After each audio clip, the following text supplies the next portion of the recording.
At first, Viking attacks on Britain were simple. Right. Loot. Thief. They arrived in spring or summer, struck fast, and sailed home before winter made travel deadly. But by the mid-9th century, something changed. The Vikings stopped leaving. Early raids had shown them Britain's weaknesses. Now they realized they didn't have to disappear after every attack. Staying was more profitable. Britain had fertile land, weak coastal defenses, and divided kingdoms. Once Vikings learned they could survive year-round, raiding turned into pressure. Temporary camps appeared along rivers and coasts. These weren't towns yet. They were bases, places to store loot, repair ships, and plan the next attacks. From there, everything escalated. Raids became campaigns. Campaigns became occupation. British kingdoms struggled to respond.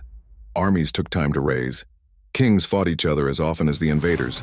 Some rulers paid Vikings to go away, which only encouraged more Vikings to arrive. By the 860s, the shift was complete. Large Viking forces came not just to steal, but to take land. They captured cities, they replaced local rulers, they brought families. What emerged wasn't chaos, it was control. Large parts of Britain fell under Viking rule in what became known as the Danelaw, regions governed by Norse law and customs. This wasn't the end of Britain, but it was the end of pretending Vikings were a temporary problem. The Viking Age in Britain wasn't defined by violence alone. It was defined by adaptation. Norse settlers farmed land. They traded with locals. They married into communities. Britain didn't just resist the Vikings.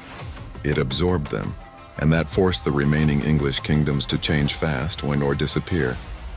In the next episode, we'll meet the man who understood that reality better than anyone else, and fought back not just with swords, but with strategy.